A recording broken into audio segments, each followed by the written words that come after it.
Welcome into the PFF NFL podcast. Steve Palazzolo back here with Sam Monson, kicking off June. We're into June. Sam, how you doing, man? Doing good. How about you, Steve? Doing great. I see you wearing your Palazzolo for GM t-shirt. I am. A walking green screen right here. Palazzolo for GM. The campaign is picking up steam. The hashtag has at least like 8 to 10 comments on it from what I've seen. This shirt's flying off the shelves at the PFF store. Yeah.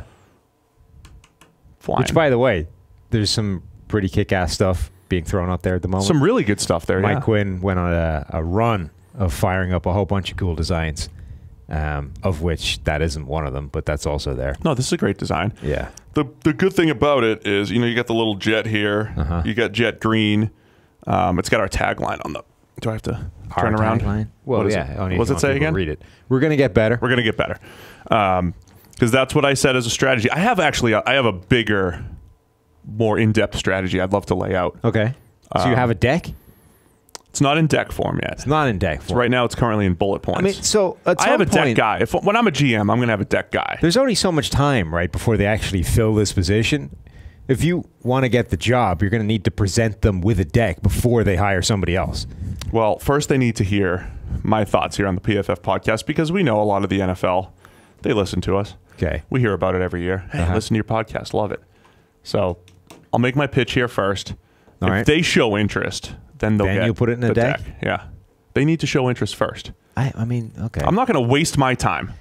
Well, I don't think that's how you should see it. I think you should look at it as preparation for whatever job. Thoughts are all up here. Whatever job presents itself down the line. They don't. When people go for these interviews and they don't get the job, and they know they're not getting the job, they don't see it as wasted time. They see it as preparation for the next one. True. No, that's what I said about the Bengals job. Right. This is preparation. All right, we'll get the deck going. Give me a couple weeks. God, might be filled by then, but all right, we'll talk about it later, because we asked for questions and they're all Jets related. Some are real, some are asking me about the job. So I'll give you guys a job update. I'll give you guys an update on everything. We've got we're in the middle of the offseason, so we're looking for the biggest stories in the NFL. Like Hayden Hurst added 20 pounds of muscle. Big story this week. Marcus Mariota is going to play 12 to 13 pounds heavier next year. I mean, that's the June news that we're dealing with as I scour the NFL news. How much are you adding in the offseason? No, we're dropping. We're dropping? Yes. I worked out already today. Wow. Did you know that? What'd you do? It was it booty day? It was not booty day. It was like total body cardio with Kelly and I this morning. Yeah. Okay. There was some booty stuff in there. But we're in the middle of 21-day fix. What are you down to? What do you mean, what am I down to? What do we shed off? That's not how workouts work. No, I mean, I don't mean after that workout. I mean generally. In the offseason, in your progression. If Hayden Hurst is added 20. I'll drop 10 probably. What have you cut off? I could probably drop 10. But you haven't yet. What's remain stat? What do you mean? I just started 21-day fix. And you and I this hit morning? Yes. Oh, okay. And you and I hit the gym last week. We did. And guess what? I might go to the gym with you today. I might do double sessions. Wow. 2-a-days. Because not going to lie, 21-day fix might not be hitting the upper body in a way that we need to hit it. Right? Well, I don't know. I'm unfamiliar with the product offering. It's a more cardio driven. It's not just for my wife and comparable people, but I might be able to do double sessions. Let's just say that 2-a-days. It's a good quick. It's a quick half hour.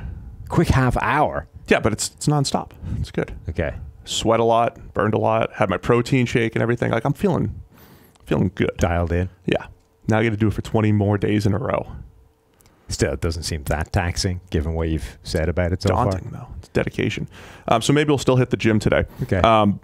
Yeah, so we're in the middle of who's putting on weight, who's doing this, all these ridiculous non-stories. But two stories that we want to hit on, Chris Harris and a 1-year, $12 million contract with the Denver Broncos. Then we'll talk about the San Francisco 49ers secondary, which we think is an interesting nugget. Sounds good. Just before we jump off the idea of gyms and, losing weight, putting on weight, etc., did you see the tweet that Andrew Hawkins put out? I did not. From the Tomahawk podcast. He tweeted a picture of his own dad bod, right? Which apparently is 2 straight years of not working out at all. Like, stop playing the NFL, down tools, nothing. Literally couch, eating, nothing, right? Yeah. So 2 years after that, he basically posted a picture of his own dad bod and was like, "This is my my accountability. I'm going to get back into it. I want to get back into shape." Right? 2 years of him downing tools and not doing anything is like us trying. That's his dad bod. It's like us 5 days a week in the gym trying to get back into shape. We're about the same place. So I was trying to explain to Kelly this morning. I was like, all right, I'm in dad bod mode for sure. There's like a little pouch. We talked about at the gym last week. I've got some dad strength in there. Like, I'm not useless when I actually have to lift things. Also, which is nice. You have dad strength and you have freaky behemoth strength because you're 9 foot tall. I mean, I think large human beings like you just have an inherent level of built-in strength that other people don't have. Previously, if I had taken time off and then started lifting again, it's like the slower process. Now I've got 3 kids, dad strength, where I can kind of hit previous levels higher when you restart a program. I would say. I think that's what dad strength is. But I think you shouldn't underestimate the level of built-in head start you have just through being, a giant. Okay, I mean, that's fair too. But there's like a little pouch. There's no definition anywhere where there's supposed to be definition, and you're just kind of like, slumpy shoulders. You're just dad bod. That's it. I've got it. Yeah. Well, I'm one more than the other. I'm off center a little bit. So I can relate to Hawk, other than him being in shape without trying. Without trying. Are we ready now? Yeah. Let's talk some NFL. Sorry. Now, if you guys had just fast forward to the NFL portion, let's discuss Chris Harris, 1 year, $12 million contract with the Denver Broncos. We've talked quite a bit about the importance of cornerbacks, the importance of coverage, and more specifically, the importance of covering the slot. And here at PFF, and maybe even part of my Jets pitch later on, maybe it's time to flip the script on the value of the slot cornerback versus the outside cornerback.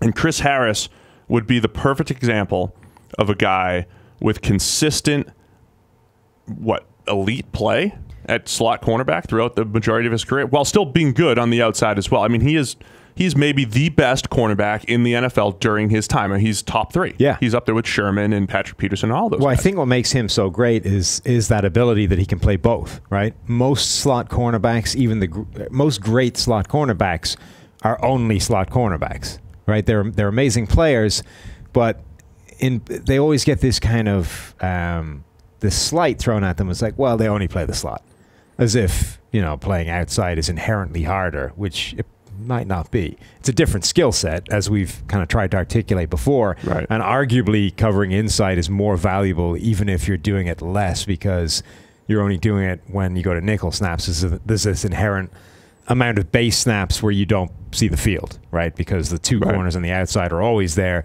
The third guy covering the slot comes in sub packages. So those guys are playing less. So even if it's probably nets out somewhere, in the middle, maybe even somewhere to the outside being more valuable simply because they're on the field more. But it was always thrown at these guys as a slight. Well, they only play the slot. They don't cover outside. But Harris has always done both. He's covered the slot and he's been their second corner. So when they're in the base snaps, he's one of the 2 outside guys. And then when they go to nickel or dime, he goes inside and the third guy they bring in just plays the boundary, plays the outside. So his ability to be able to do that is probably unique. Is there anybody that's done that the entire time? He's done it like certain corners. Patrick Peterson has had times where he's shadowed receivers and he's followed them to the slot. Revis used to follow people to the slot. But they would have, 20, 25, 30 slot targets in a year, not 50, 60, 70, right? It was only a handful here and there. Here's a comparison, right? So over the last 3 years, during the regular season, the highest graded slot cornerbacks, it's Desmond King from the Chargers, #1, and then Chris Harris, #2. But all the other guys on this list, I don't know why you're not using the notes that I sent you. You can't read those? Because I it's don't like have size 4 font. I don't have the capacity of zooming in beyond the 200% that I'm currently doing my best, which already isn't enough. So Desmond King, Chris Harris, Justin Coleman, Patriots plus Seahawks, Nickel Roby-Coleman, Mike Hilton, Bryce Callahan. Everybody else on that list is a pure slot corner. None of those guys are playing on the outside on base downs, right, in base defense. Chris Harris is the only guy that is doing that. So he's got the number 2 slot grade just over the last 3 years. And we're talking about a guy who's had elite years before that, 2015, 14. I mean, he was outstanding all of those seasons. But he also has the number 8 grade playing on the outside during that time, behind guys like Casey Hayward, Dominique Rodgers-Cromartie, which is a smaller sample size, but I'm still surprised to see him out there. AJ Boye, Aqib Talib, Jalen Ramsey, Darius Slay, and Chris Harris is up there. Really 7th if you eliminate, who's this? Kendall Fuller from the Chiefs only has 25 targets. So how about that? Yeah. So number 8 on the outside, number 2 in the slot over just the last 3 years. Right. I think he's been honestly perennially underrated throughout his entire career. It took part of that is when you come into the league as an undrafted free agent, you're working against a fairly hefty bias to begin with to convince people that you're amazing. It's easier when you play, running back or something where the yards speak for themselves. But if you're a cornerback, it's harder to obviously demonstrate that you're significantly better than everybody thought you were when you came into the league. So Harris has been working against that for a while. And then even then, once people accept you're good, it's, well, how good is he? We know Patrick Peterson shadows people, albeit, PEDs. Richard Sherman used to, shut down one side of the field, et cetera, et cetera. So those guys everybody said they were great. But Harris, he does really well. He plays the slot, but, how good is he? But I think, according to the grades, he's probably a hell of a lot better than you thought he was, even if you thought he was really good. Yeah, and the thing about Harris, too, he's played multiple schemes. I mean, he played under Jack Del Rio, which is a little bit more of a zone-heavy scheme. We've seen him. We always talk about how playing cornerback is not just playing man coverage, right? It's the ability to have a feel for route concepts, for tackling, all these little things. He does all of those things extremely well, does not miss a ton of tackles. He plays zone really well. When Wade Phillips came in, you had that no-fly zone 2015, other than the game when Antonio Brown absolutely torched him, which kind of ruined some of his season grade that year. I mean, he was outstanding. I mean, and that was that 2015 Denver Broncos team. That was as good of a defense as we've seen the last 8 to 10 years, right up there with the 2013 Seahawks. Of course, they won the Super Bowl. So Harris playing in that man coverage scheme for Wade Phillips for a couple of years, he was excellent there as well. So he has really excelled while doing it all. And not to compare him directly to Richard Sherman, they truly do actually play essentially different positions, different. They're asked to do different things. But the thing we always say about Sherman, he's been in the Seattle scheme, and then he's gone to the 49ers scheme, which is the Seattle scheme. He's done the same thing over and over. Patrick Peterson just finally went to a slightly different system last year and did perform well. But Harris has had to switch it up a lot through the years, from Jack Del Rio, Wade Phillips, Vance Joseph, a lot of different styles that he's performed well in. Yeah, so a lot of people get termed as versatile, or versatility gets used as the descriptor for a lot of people when it's not necessarily good. Right? It's just that they do a lot of things, most of them bad, but just doing a lot of things, people call them versatile. Harris has this incredible versatility when all of it is good. Like, his ability to do a bunch of things well is maybe unmatched over the sort of time PFF has been grading defensive backs. I'm not sure there's been anybody that's been able to do everything consistently as well as him. Revis probably, but it's a pretty short list. I can't name too many other guys. Antoine Winfield for his time when he was at his best. By the way, I'd similar say kind of deal in terms of doing everything well. Probably closer. I would say Revis is in a he did everything to an absurd level. Different world, man. The point is just the number of people where you can say they do everything well. There's not a single system we could plug him into, or a single thing we can ask him to do where he's not good at it. Right. So I'm not saying Chris Harris is as good as Revis is, but in terms of listing players that can do everything well, I can only think of 3 off the top of my head, of which he's one. Yeah. So no matter which way you break it down, he came into the league in 2011, and he's pretty much a top 3 corner during that time. We've seen peak Revis. We've seen peak Sherman. From a consistency standpoint, I think Harris is right up there. Maybe Patrick Peterson is in that discussion, but as far as longevity during that time, Harris is kind of the guy. So hasn't really shown. He had a slight downtick in 2017.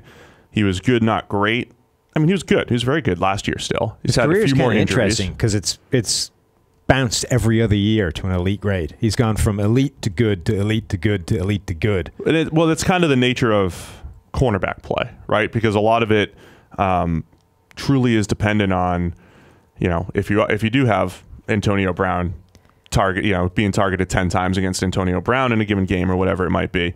But there is a level of consistency there that has, I think, separated Chris Harris from everyone else. Can I give you a statistic? Yes. So, in the last decade, so 2010 onwards, this decade, the decade of the 2010s, there have been 11 cornerback seasons in PFF that have a coverage grade above 90, and Harris has 3 of them. Wow, there you go. So that's pretty good of him. Pretty good. Anyone else have multiple? Sherman must have a couple. Sherman has the best. Casey Hayward is up there. No, I don't think anybody else has more than 1. So there you go. Chris Harris. Very good. Is that it? Yeah. All right. There's your Chris Harris breakdown. Very smooth. Very smooth. Yeah. You sent me a message this morning about the 49ers secondary, something you wanted to discuss. They had the worst coverage grade in the entire NFL last year. We've talked quite a bit about how important coverage is, the fact that the 49ers were worst. Not great. We do fully acknowledge that there's some dependency. There has to be some dependency on pass rush and coverage, right? So the Niners also had a horrible pass rush. We've been joking for a couple of years. They've been building the 7-3 technique defense. They've got nobody to rush off the edge. But this year now, Dee Ford, Nick Bosa, both through trade and the second pick in the draft, maybe that changes things a little bit. But for all the injuries that they had last year, guys not living up to expectations, can they turn it around from a coverage standpoint on the back end? It's an interesting mix of players. Yeah, particularly as they didn't do anything really to address it. They didn't attack it hard in the draft. They didn't go hard after free agents. The secondary, they basically said, we're going to rely on the players already in-house getting better, which to an extent makes sense. There's a lot of young guys within that secondary and Richard Sherman.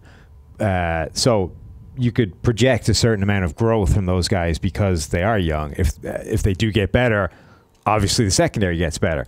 But when you look at the list, it's an interesting group of players.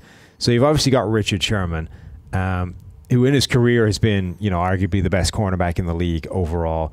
But he didn't look great. So he was a guy whose stats were good last year. Yes. Benefited from a lot of overthrows, drops. I mean, he did not look great. Yeah, lowest grade of his NFL career last season by a reasonable distance. First time he dropped into the 60s, even his rookie year. Right.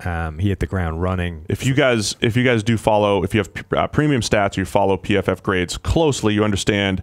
Hopefully, you understand. We're explaining here that the grades and the stats sometimes don't match, particularly for corners. Usually, a lot of times they do. And it's easier for us to tell a story. This guy's grading well, and he's allowing a passer rating of 32 or whatever it is, right? But when you see a guy that doesn't have a great grade, and he's given up a passer rating of 50 or a completion percentage in the 40s, then chances are there's something happening. He's either getting downgraded for penalties or he's giving up open throws that are missed by the quarterback, whatever it might be. And that was pretty much the case for Sherman last year. And teams also just really respected the reputation. Yeah. And did not attack him very often last year. I mean, you can find some gifts out there of Richard Sherman getting torched last season that didn't happen in previous years of his career, whether or not they resulted in actual stats. Making it through is sometimes they did, sometimes they didn't. But even if you just look at the raw numbers, it was a different player last year, right? Sherman, for his career, has allowed less than 49% of passes thrown his way to be caught. And he has, 5 straight seasons to start his career under 50. Only one season before last year above 50. Then last season it was 62.5. Yeah, so that's a huge jump forward. Also a career passer rating allowed of 55, essentially. And there was 3 straight years where that was under 50. Last season that was 100. Yep. So, even just looking at a couple of numbers there, you can definitely see an impact that last year was different than any other season of his career.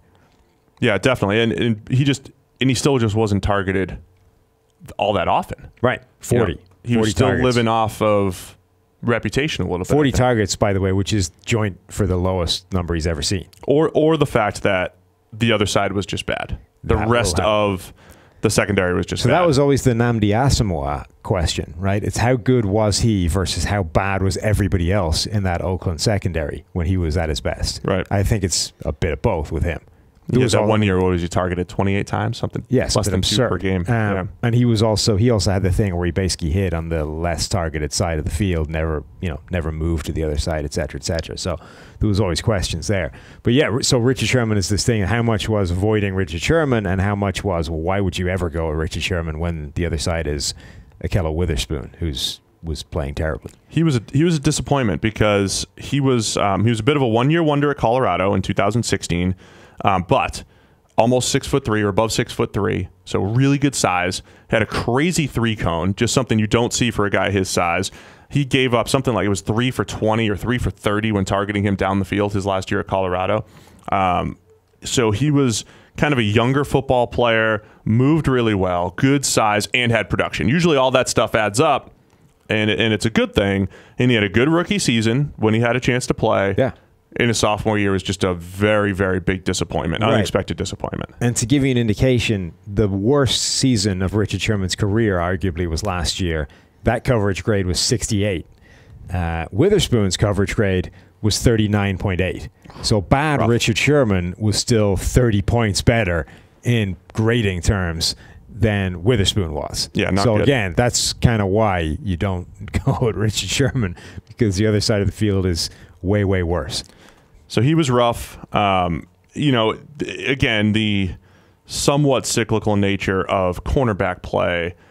It's, like when a quarterback does that or a pass rusher does that, we feel, those are numbers that are really indicative of what's going to happen next season. It's really a concerning number. It's hard to overcome it. At cornerback, it'll fluctuate a little bit more. So the idea of Witherspoon having a bounce back season is not out of the realm of possibility. So let's just say the 49ers have Richard Sherman on one side. He's still the best that they have, essentially, that you can count on. Who is playing opposite him? One of the options is Ahkello Witherspoon. We could see him bounce back. Who's he competing with that could actually make a move here? Well, the obvious X factor is Jason Verrett. He's the one move they did make in free agency. And so Verrett is an all-pro caliber talent who has basically never played in his NFL career because of injuries. He was an all-pro in 2015 caliber in 2015. So he's as talented as Richard Sherman, and he doesn't have the age issue that Richard Sherman has. So arguably, a healthy Jason Verrett is their best cornerback, but he's long since past the point.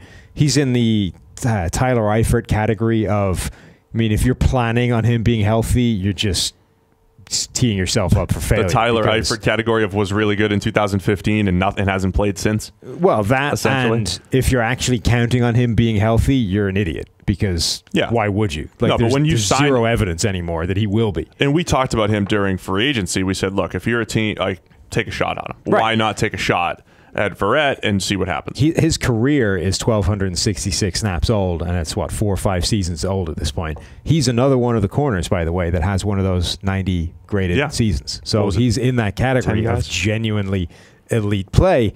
But at this point, you can only assume that you can only work on the basis of this is a bonus, right? That can't be your plan. If that's your plan, you've just done things badly.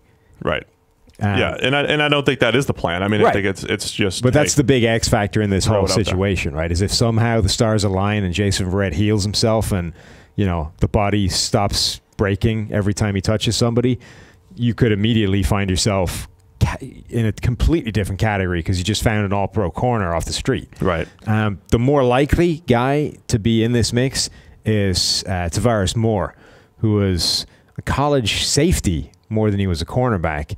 They had this interesting draft to safety. Well, they had this interesting draft a year ago where they drafted a safety or a corner and moved him to safety, and a safety and moved him to corner. Tavares Moore, right? And now it's kind of a classic old Seahawks thing, right? There's a lot of safeties that are like 6'2", that have the length and all that stuff, and they in the Seattle scheme says, man, that's our long press corner guy that we like. That was what happened. If this guy's got great movement skills, he's actually better for us at corner. He fits our prototype at corner more. Yeah. So if they figure out what they want to do with him, he's a guy that could force his way into the mix there, because as he's like Witherspoon in terms of having the length, having the size, having the movement skills, and a bit of experience there to do it. And he might actually get some snaps at safety if things don't work out at corner. Yeah, I mean, at safety, they've got Jaquiski Tartt, who is a good player, good, not great. And then the other safety spot, I think, is very much open for competition. Adrian Colbert, currently listed as a starter. DJ Reed's in there. That's the guy we mentioned before. They drafted Tim Harris in the 6th round. He was a guy we had more of a 4th round grade on from Virginia. He's got good size, a little bit older, 24 years old. We have to, it's in our contract by law, we have to mention Christian Hackenberg once a podcast. You just did it again? Well, yeah, it's in the contract. You need to read that thing, Steve. Wow. But what's most interesting about Tim Harris, my favorite nugget about him, is he was in Christian Hackenberg's recruiting class. It is amazing the ways that we get Christian Hackenberg. That's how long he was in college. Hackenberg has been out of 2 separate leagues already. And Harris was in the same recruiting class as him. Harris hasn't even debuted in the NFL before Hackenberg's been booted out of 2 leagues. 2 separate professional leagues. To be fair, he might have still had a job in the AAF next year as a backup somewhere. God. Okay. Sure. Okay. Can't believe you just trashed Hackenberg. Look, again. It's in the contract. You need to... You've had a habit now of not reading the contract. So I think you need to get in there and read the fine print, Steve. It's all in the fine print. Rounding out the 49ers secondary, Jimmy Ward, who's played a safety nickel hybrid role throughout his career. Kawan Williams, who's been off and on as a reasonable slot corner. Either way, they need some improvement. What's their best case scenario? I think it's Ahkello Witherspoon maybe living up to what we thought he was going to be. And Jason Verrett, by the way, we talk about like corners getting thrown to the slot. We talked about that with the Chris Harris thing. Verrett was the guy coming out, even though he went in the 1st round, where I think a lot of people said, well, because he's 5'9", he's small, he's a slot corner, but he played on the outside with the Chargers. All of his top seasons were on the outside. So he's the guy who typically got thrown to the slot because he wasn't tall enough or wasn't physical enough or whatever people thought, but he was actually a really good outside corner. So I don't think he's going to end up, I mean, maybe they put him in the slot if Witherspoon develops and you just want to get Verrett on the field, but Verrett has that fascinating size thing, and DJ Reed does as well. So he's this tiny cornerback, but played his entire time in college at cornerback. Right. And the NFL just looks at those guys, goes, no, you're too small, you're playing inside.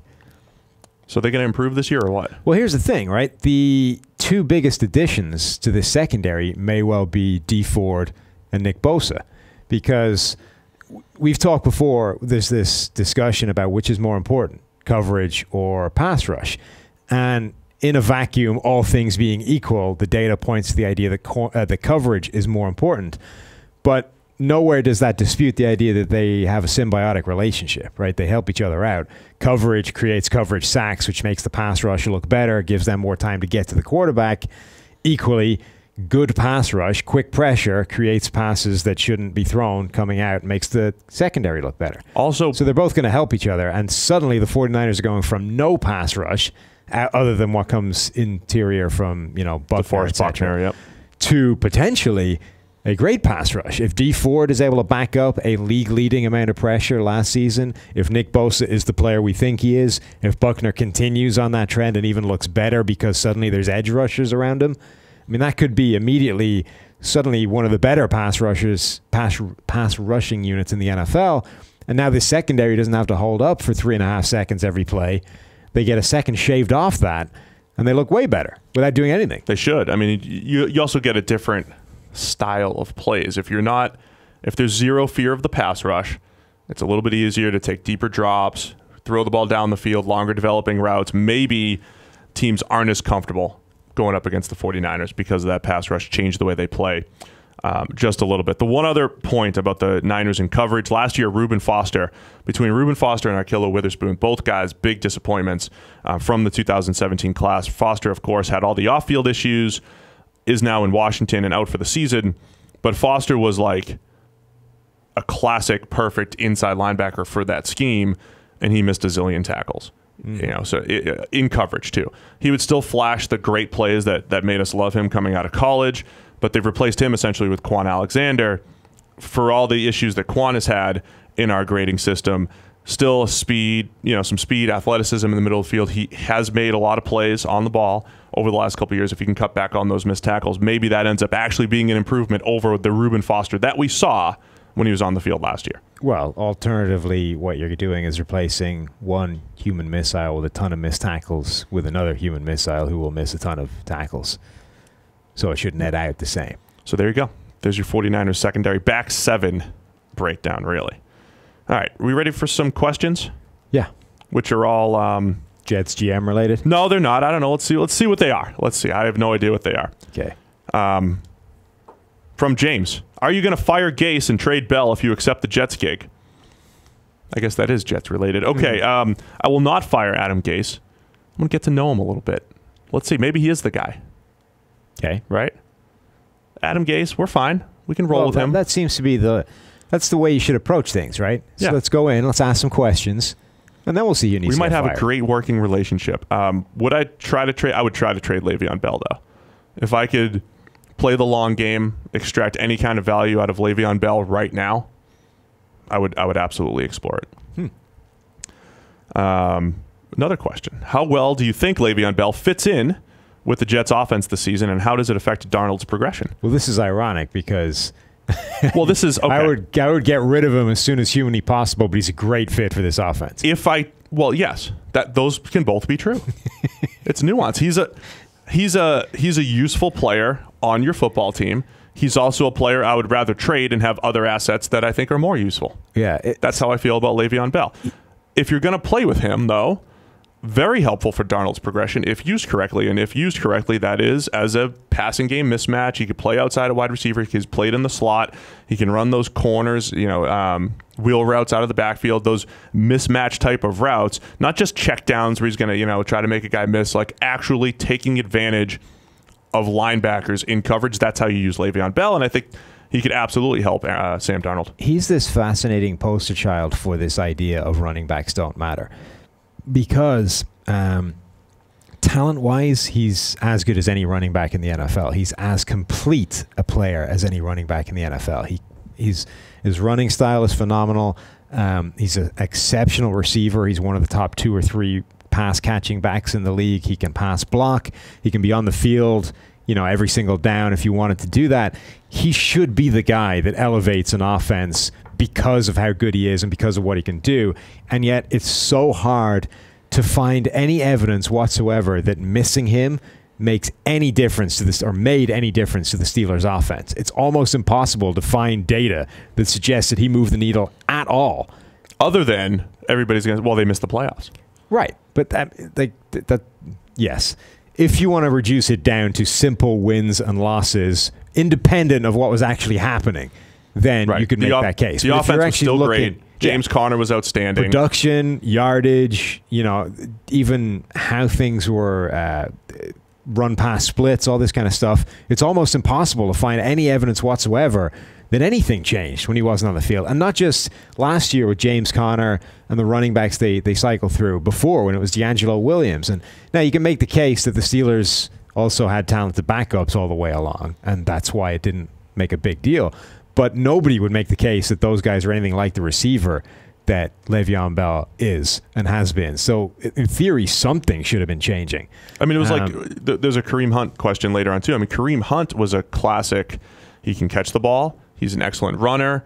The Chiefs had, they release him with all the off-field issues, and then Damian Williams steps in and is just as productive. He can catch a screen pass and run straight. I mean, but the running back's dependent on these other situations. That is true, but you could definitely see last year the offense changed in terms of what it was asking the running backs to do when it didn't have Kareem Hunt there from a passing point of view.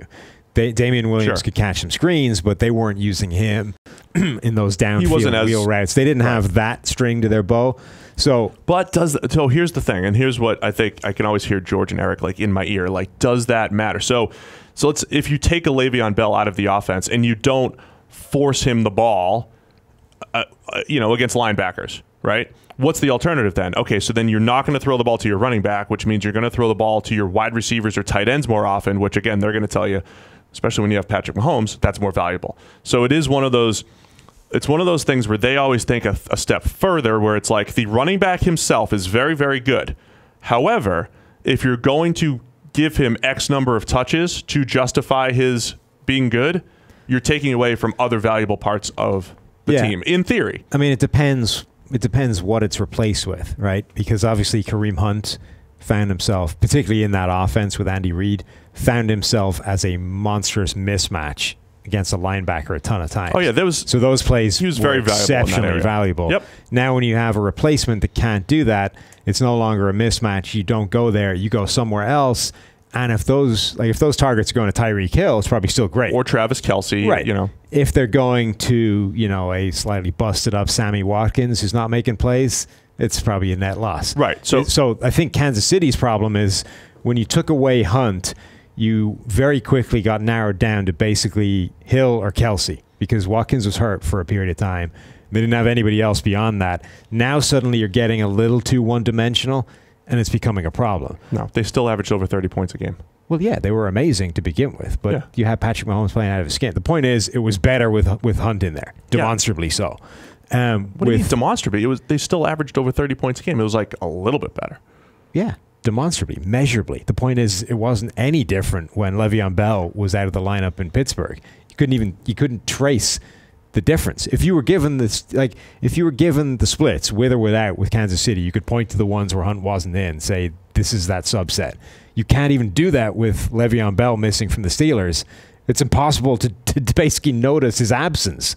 So that's why he's this fascinating system where you go, well, he's an amazing running back. He should make everything better, and yet it was hard to identify that happening. This is, I think, So I think what happens a lot of times is what your feelings versus what you can actually quantify happening. And not to sound like these are the dorks that just, if you can't quantify it, it doesn't exist. It's not talk body blows. Well, look, I deleted my Twitter app just to try to replenish the soul a little bit. From wasting time and getting into these arguments or whatever. But I heard some of it secondhand. So is this what happened on Twitter last year? Here's the other thing, too. We have millions and millions of listeners, most of whom, they don't live in our little football world. So what was big for us, or you, because you're still on Twitter all the time, what was big for you last week, which was this whole body blows discussion. I dipped a toe. Oh, you were in there. I dipped a toe into the waters. I dropped one tweet and left. Oh, that was nice. Good work. Yeah. I didn't even do that. I really wanted to.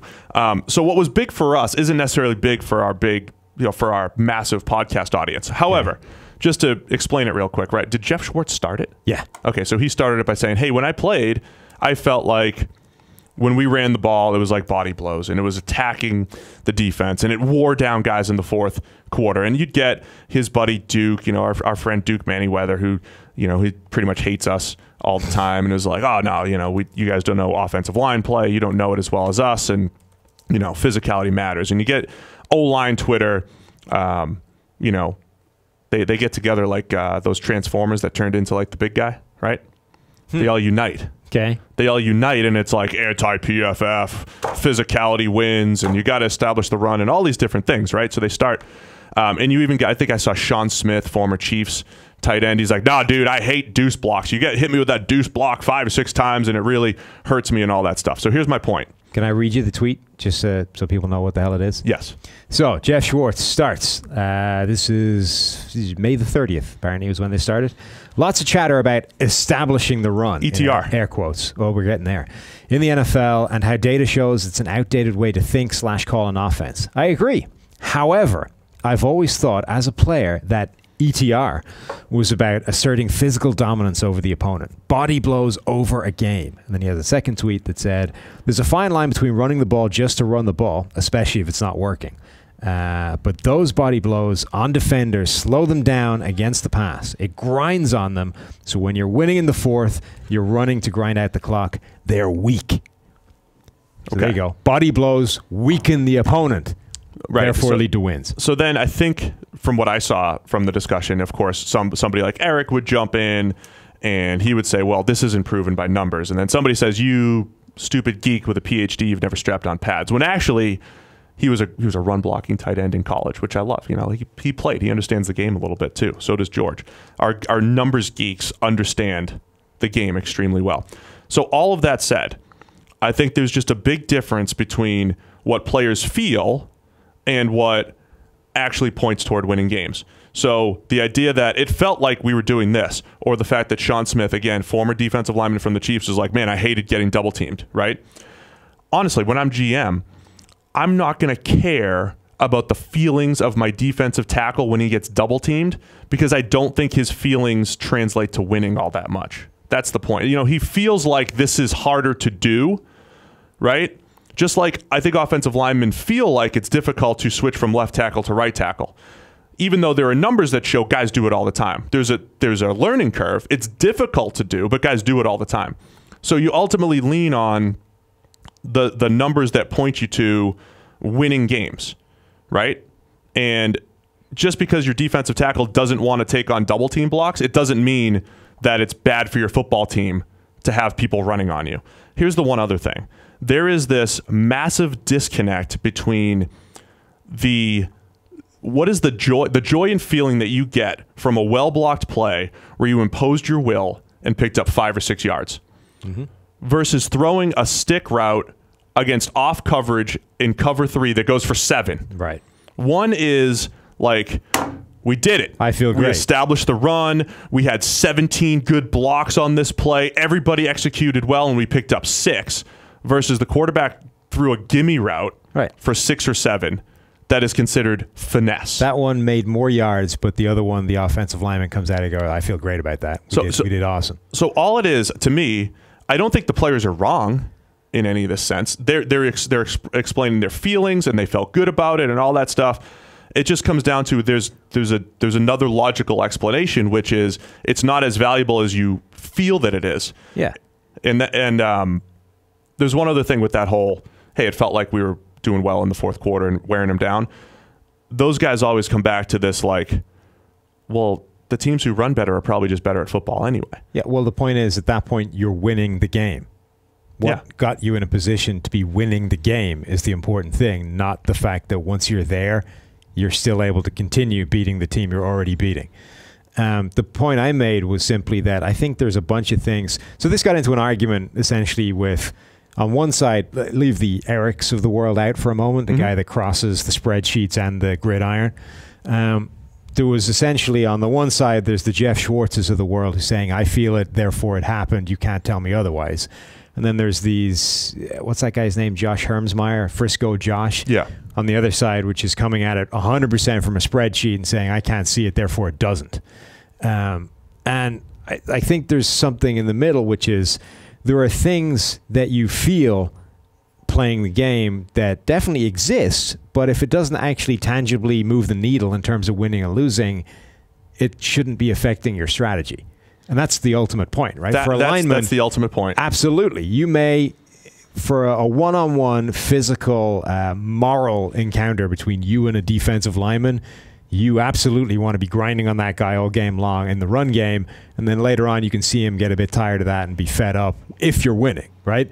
But if you're not winning, he's now rushing the passer because you have to pass, you're down 10, and suddenly the whole dynamic looks different. It's entirely dependent. I don't deny that some of that stuff exists. I'm with you. Right, but the point is, what got you to a position of now we're late in the game and we're either up 10 or down 10 was not you winning your imposition, your battle of will with the defensive lineman. It was whatever the hell you did as an offense, right? So this body blows, battle of wills thing, the one-on-one battle is not what is getting to that. That's the issue, right? That's not moving the needle in terms of winning and losing. That is only at the end of the game. If you're winning, you get to feel great about it. There's also, I think, another thing at play, which is Jeff Schwartz may have experienced 5 games in his career where he's actually completely right, where it's like we ran the ball so much, we imposed our will that it worked. Maybe there was 5 games, right? Maybe there's X number of games where it absolutely worked. I always point to that Seattle game earlier this year against the Detroit Lions because Seattle wanted to establish the run so hard this year that they had 42 runs and only 17 passes. And like Pete Carroll was probably there on Monday morning like, guys, that is the gold standard of Seattle Seahawks football. Well, we hit the magic number, 53 or whatever it was. Don't even get into that. But that's the gold standard of Seattle Seahawks football. We had 42 runs, and the great Russell Wilson only had to throw the ball 17 times. It was one game where that truly worked. So there probably are. And this is what this is all about. It's small sample sizes versus like this macro view of what's going to win over time. There are definitely games in the history of the NFL where teams ran it down the defense's throat or imposed their will or did all those touchy-feely things. But we're talking about over a 16-game schedule, over a career. The best way to win football games is not to do it that way. So I think a few things have changed in the NFL over the last decades to have sort of changed the dynamic of all this thing, right?